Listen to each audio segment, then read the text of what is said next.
sudah masuk di penghujung bulan Rajab. Kalau tidak salah 29 barangkali hari ini.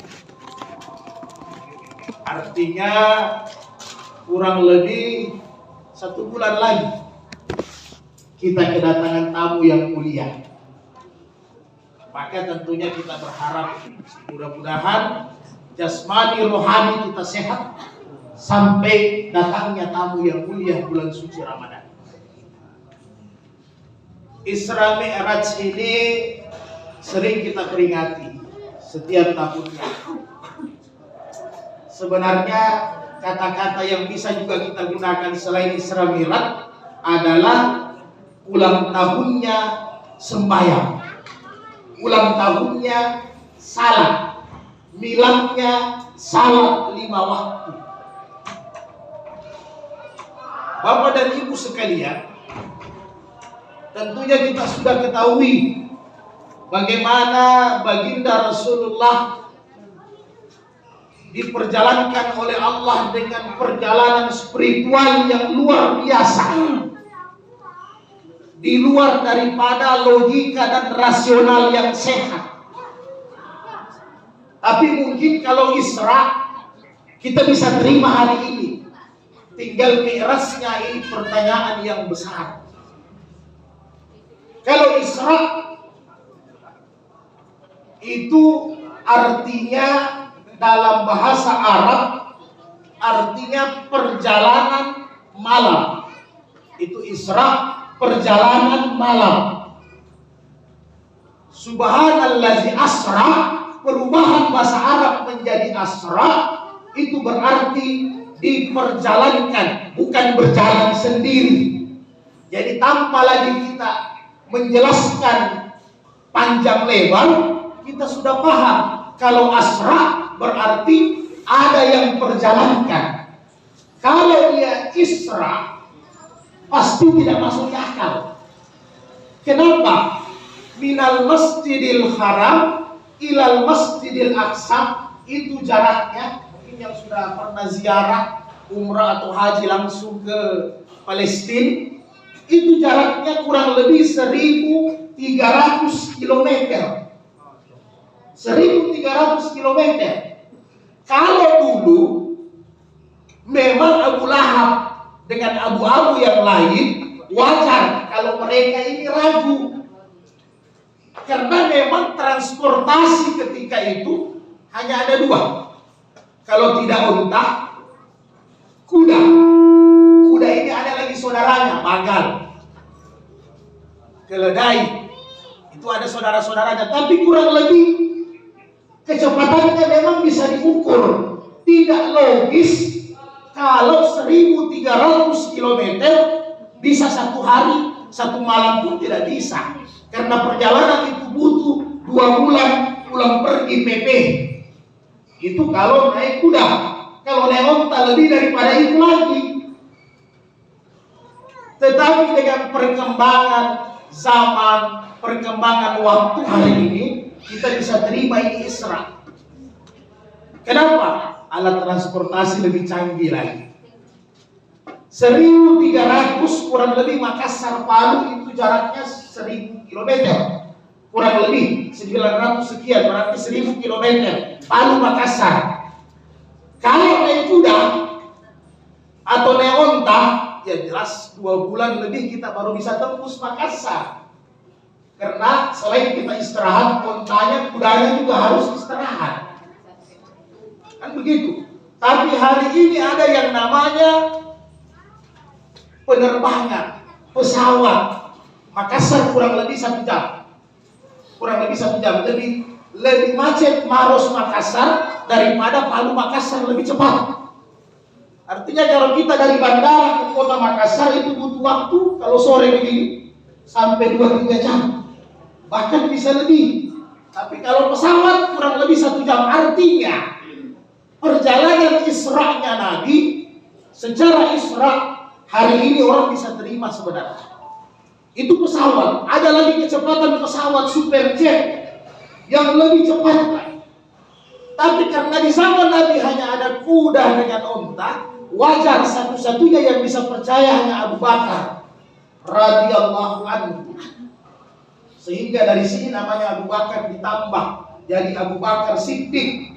Ditambah karena dialah yang pertama-tama membenarkan perjalanan Isra maupun Mi'rajnya baginda Rasulullah SAW. Yang lain bilang anta majnun, ente ini gila ya Rasul, tidak akan diakal. Kemudian Bapak dan Ibu, yang spektakuler ini Mi'rajnya. Ini yang luar biasa.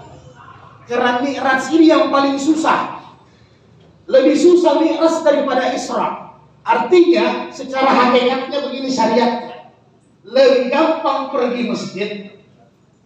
Isra itu sebenarnya kita disuruh ke masjid. Secara syariatnya. Hakikatnya Nabi buat perjalanan dari masjid ke masjid. Disuruh kita mendatangi masjid. Itu gampang. Yang susah ini adalah Mi'raj. Kenapa?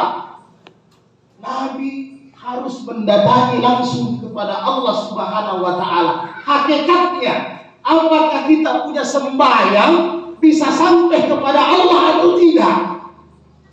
Apakah salat yang kita lakukan bisa menjadi pakaian atau tidak? Kan biasa kalau orang-orang selatan atau mungkin orang-orang tua kita dulu ada namanya pakaian tarekat. Ada benarnya, ada benarnya. Kalau mereka syariatnya bagus. Karena ada juga tarekat tidak sembahyang dia. Ini yang tarekat pusat. Dia duduk-duduk, saya sudah sembahyang. Kalau begitu lihat-lihat saja makanan, tidak usah dimakan. Berarti sudah kenyang. Kan mustahil. Jadi Mi'rajnya Rasulullah Sallallahu Alaihi Wasallam ini yang spektakuler. Kenapa? Karena kendaraannya beda. Kalau Mekah dengan Madinah, dari Mekah dengan Aqsa Palestina, itu onta atau kuda. Taruhlah kita gambarkan sekarang superjet atau mobil. Tapi Mi'raj kendaraannya ini tidak pernah ada dari zaman Nabi Adam dan sampai kiamat. Dalam hadis sahih dibilang borak. Ini juga pernah maskapai kita Indonesia namanya borak. Borak ini secara etimologi bahasa Arab bisa diambil dari dua kata. Pertama, al-barqi. Al-barqi itu artinya cahaya. Yang kedua, al-barq. Al-barq itu artinya kilat. Jadi ini sering ada perdebatan. Apakah kendaraan Nabi itu nyata? Apakah kendaraan Nabi itu memang ada? Karena kalau kita kaji dari bahasa, sebenarnya borak itu adalah bisa kita artikan cahaya, bisa kita artikan kilat. Dulu tahun 80-an kalau tidak salah, ada orang mencoba gambar, apakah model karikatur atau permainan melecehkan agama. Dia gambar borak itu seperti kuda, baru mukanya muka perempuan. Mungkin ibu-ibu pernah dapat yang 50 tahunan. Kalau kita yang umur 50 tahunan ke atas kita dapat dulu. Jadi Nabi seolah-olah naik di atas kuda, kudanya telanjang, mukanya itu muka perempuan. Ini melecehkan agama. Tidak begitu. Alhamdulillah setelah itu sudah tidak ada. Karena sempat diprotes. Karena kendaraan Nabi ini memang dia cahaya dengan kecepatan kilat yang luar biasa. Dulu di zaman Nabi Abu Bakar dengan Abu Jahal, Abu Lahab, belum ada ilmu pengetahuan tentang angkasa. Masih terbatas. Tapi hadis Nabi tentang jarak langit sudah ada. Jadi jangan bilang ketinggalan zaman. Apa Nabi sampaikan sama sahabat? Jarak antara bumi dalam hadis sahih, jarak antara bumi dengan langit pertama 500 tahun perjalanan. Jadi bayangkan, Nabi sampai di langit yang ke-7, 500 kali 7. Berarti berapa? Berapa tahun? Kalau rasio kita mau hitung 5 kali 7, 35, berarti harus menempuh 3.500 tahun. Siapa yang umurnya sampai? Ada kira-kira pesawat diisi bahan bakar bisa bertahan sampai 3.500 tahun. Itu masih di langit yang ketujuh, tempatnya Nabi Ibrahim. Tempatnya Nabi Adam di langit yang pertama 500 tahun. Baru Nabi Isa dengan Yahya 1.000 tahun. Baru naik lagi Nabi Idris 1.500 tahun. Naik lagi Nabi Yusuf 2.000 tahun. Naik lagi Nabi Harun 2.500 tahun. Naik lagi Nabi Musa langit ke-6 3.000 tahun. Naik lagi Nabi Ibrahim 3.500 tahun. Itu sampai di situ saja. Indah sidratal muntaha, disambung ke sidratal muntaha. Ini mungkin tidak usah kita bahas, panjang. Artinya Nabi itu berangkat dari tengah malam. Memang berbeda pendapat, ada bilang habis isya waktunya, ada bilang tengah malam jam 12. Kemudian sebelum subuh Nabi sudah sampai di Makkah kembali. Taruhlah kita bilang 10 jam. Masuk di akal? Bisa 10 jam dengan perjalanan 1.300 ditambah 3.500 tahun? Mustahil. Kecuali apa? Kecuali memang Allah sudah sampaikan, Subhanalladzi asra bi 'abdihi lailan minal masjidil haram ilal masjidil aqsa alladzi barakna haulahu linuriyahu min ayatina. Allah mau memperlihatkan kebesarannya. Memang Allah mau memperlihatkan kebesarannya kepada baginda Rasulullah sallallahu alaihi wasallam, sekaligus Allah mau menguji orang-orang yang beriman apakah mereka yakin dengan Islam atau tidak.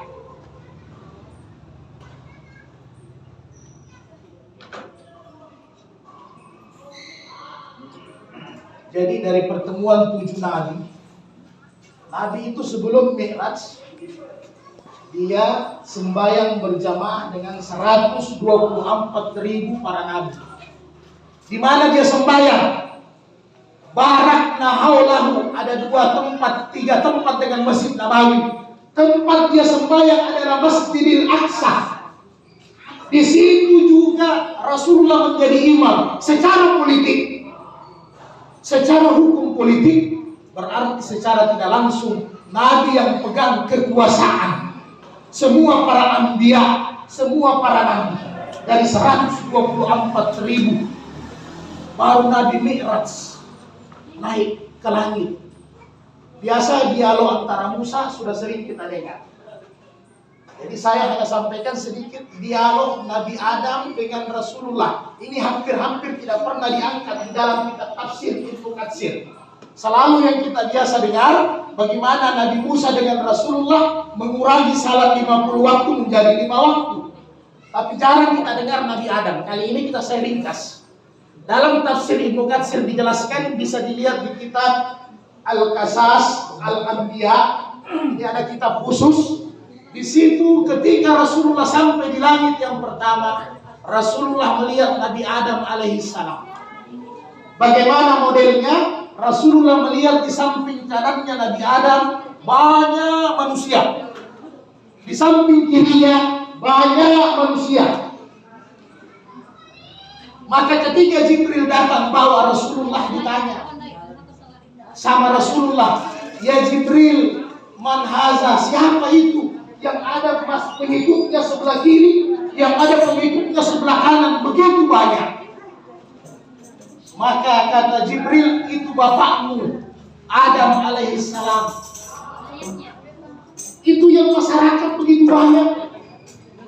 Ternyata Nabi Adam alaihissalam, kita umatnya semua itu Nabi Adam alaihissalam ketika melihat ke sebelah kanan, dahika, Nabi Adam tersenyum, tertawa.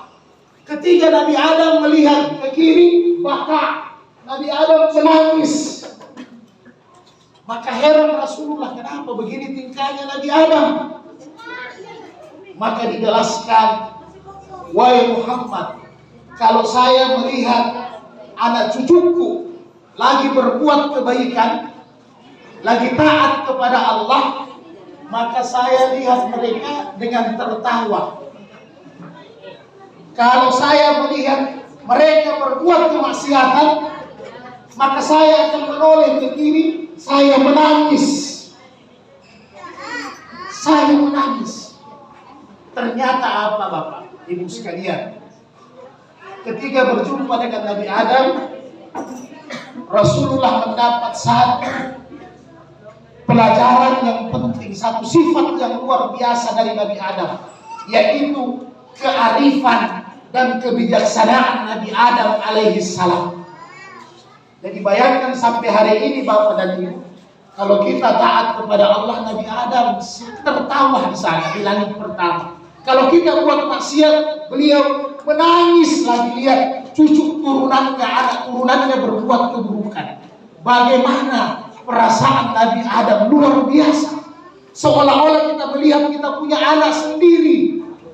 Ketika anak kandung kita berbuat yang baik, bagaimana perasaan kita? Sebaliknya, ketika kita melihat anak kandung kita berbuat yang tidak baik, begitu juga perasaan Nabi Adam alaihissalam. Maka oleh itu, Bapak dan Ibu sekalian yang berbahagia, mudah-mudahan oleh-oleh yang terbesar tentunya adalah salat 5 waktu, inti daripada Isra Mi'raj. Maka saya menganjurkan diri saya dan Bapak Ibu sekalian, apa yang diambil Nabi? Yang diambil Nabi adalah kunci surga. Karena as-salatu miftahul jannah, sembahyang itu adalah kunci surga. Jadi Nabi pergi mi'raj kepada Allah, itu maju itu. Allahumma sholli ala Muhammad. Jadi Rasul itu pergi untuk membagikan kita kunci-kunci surga. Karena apa gunanya nanti di hari kemudian, ketika kita sudah di pintu surga, tapi tidak pegang kuncinya, bisa masuk atau tidak? Tidak bisa.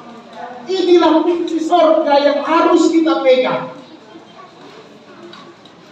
Sehingga kalau kita bersedekah secara sosial bagus, alhamdulillah. Silaturahminya bagus, alhamdulillah. Bertetangga bagus, alhamdulillah. Tapi kalau sembahyangnya tidak bagus, surga juga tidak bisa kita buka Bapak dan Ibu. Sembahyangnya bagus, tapi hubungan sosialnya tidak bagus. Saya curiga nanti mata-matanya kunci itu ada yang patah, susah juga terbuka. Karena kunci itu ada dia punya gerigi-gerigi juga. Di situ ada puasa, di situ ada sedekah, di situ ada haji umrah. Jadi harus semuanya sempurna. Tapi salat adalah kepalanya kunci itu sendiri. Jadi semuanya hablum minallah, hablum minannas kita harus sempurna. Kemudian yang terakhir mi'raj ini. Mana hakikatnya ini mi'raj? Ketika Nabi datang berjumpa dengan Allah, at-tayyatu mubarakatu wassalawatu tayyibatu lillah. Ini salam yang paling sempurna yang diucapkan Rasulullah untuk Allah. Semua kebaikan, semua keberkahan, semua salawat hanya untuk Engkau ya Allah. Ini salamnya Nabi. Tapi karena menjawab salam itu wajib, maka Allah menjawab salam Rasulullah. Assalamu alayka ayyuhan nabiyuka wa rahmatullahi wa barakatuh. Makanya salam kalau sembahyang, kalau assalamualaikum sah dapat 10. Waalaikumsalam warahmatullah sah dapat 20. Wa barakatuh sah dapat 30. Karena Allah itu sempurna salamnya sampai wa barakatuh. Tapi karena kita semua dicinta sama Rasulullah, Rasulullah tambah itu salamnya Allah. Sayangnya Allah kalau umat saya tidak masuk. Kesian mereka kalau tidak masuk Maka Rasul tambah, wa ibad, assalamu alaina wa ala ibadillahi salihin. Bukan hanya untuk kami, tapi umatku yang saleh. Di sini harus kita garis bawahi saleh. Siapa yang saleh? Umatnya Rasulullah yang sembahyang. Maka kita semua dapat salawat salam dari Allah Subhanahu wa Ta'ala. Ketiga mau pulang, ringkas cerita, sehingga sama Nabi Ibrahim, karena itu kakeknya, nasabnya Nabi. Ibrahim katakan, wahai Muhammad, saya tidak banyak oleh-oleh, hanya satu saja. Sampaikan salam saya untuk umatmu sampai hari kiamat. Makanya ditambah, Nabi tambah itu salawat untuk menghormati Nabi Ibrahim. Karena Nabi Ibrahim itu sudah duluan memberikan salam kepada kita. Jadi jangan nanti kita bertanya, kenapa di dalam tahiyat ada lagi assalamualaikum, ada lagi assalamualaikum, assalamu ala Ibrahim wa ala Ibrahim, kama salaita ala Muhammad wa ala Muhammad, kama barakta ala Ibrahim. Kenapa ada Nabi Ibrahim? Karena sebelum kita memberikan salawat salam, Nabi Ibrahim waktu Isra Mi'raj sudah kirim salawat sampai sama kita semua sampai hari kiamat. Maka dalam syariat fikih hukum dialog antara Allah dengan Rasulullah diabadikan menjadi at-tahiyyat di dalam salat. Siapa yang tidak baca at-tahiyyat di dalam sembahyang, maka sembahyangnya sah atau tidak? Tidak sah sembahyangnya, karena dia masuk rukun wajib sembahyang. Jadi kalau ada orang sembahyang dia baca at-tahiyyatu barakatuh sampai asyhadu an la ilaha illallah, sah sembahyangnya tidak? Tidak sah. Kenapa? Muhammad Rasulullah tidak ada. Kalau ada orang sampai Muhammad Rasulullah dia tidak baca salawat, sah sembahyangnya? Tidak sah sembahyangnya kalau tidak baca salawat. Beda dengan kunut, kalau kita lupa tidak ada masalah. Walaupun boleh sujud sahwi kata Imam Syafi'i, tapi kalau salawat kita harus sembahyang ulang. Tidak boleh sujud sahwi.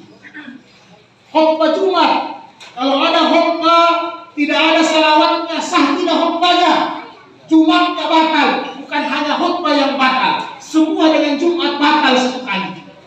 Kalau tidak ada salawat kepada baginda Rasulullah sallallahu alaihi wasallam.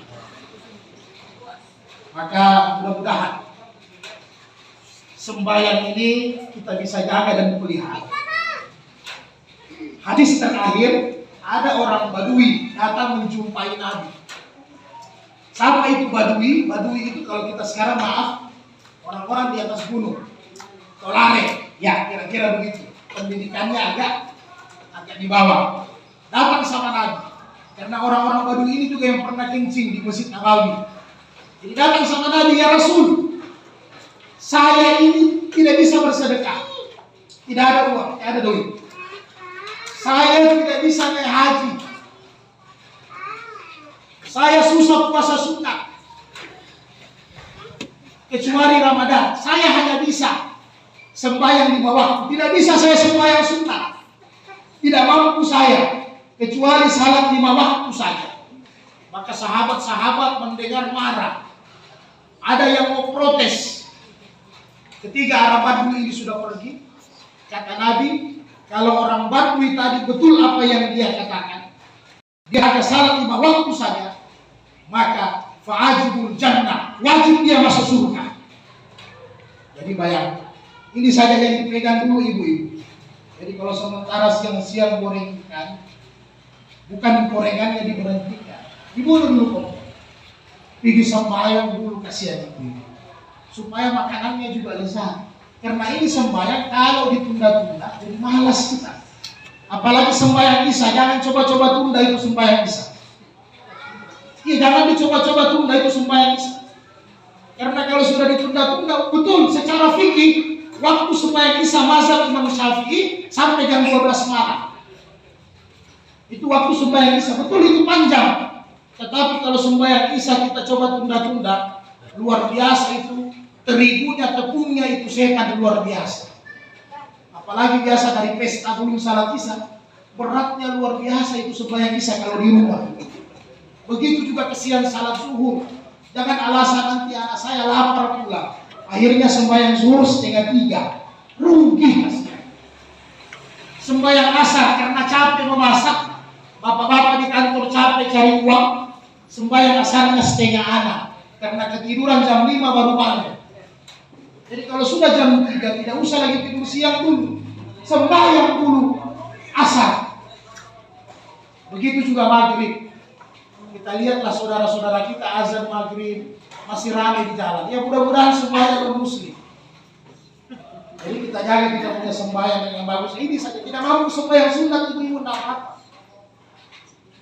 Kalau seandainya kita punya bos di kantor ada, ibu-ibu juga punya bos atau suami, kemudian dikasih sisa-sisa waktu, marah tidak kita punya bos ibu-ibu. Masuk kantor harus jam 7, tapi kita selalu datang jam 12 siang. Mungkin bulan depan setengah gaji kita terima. Bulan depan PHK kita. Pasti itu. Bagaimana dengan Allah? Jadi kita jagalah waktu-waktu sembahyang. Mudah-mudahan Allah matikan kita sementara sembahyang di bawah. Itu yang paling utama. Demikian kira-kira.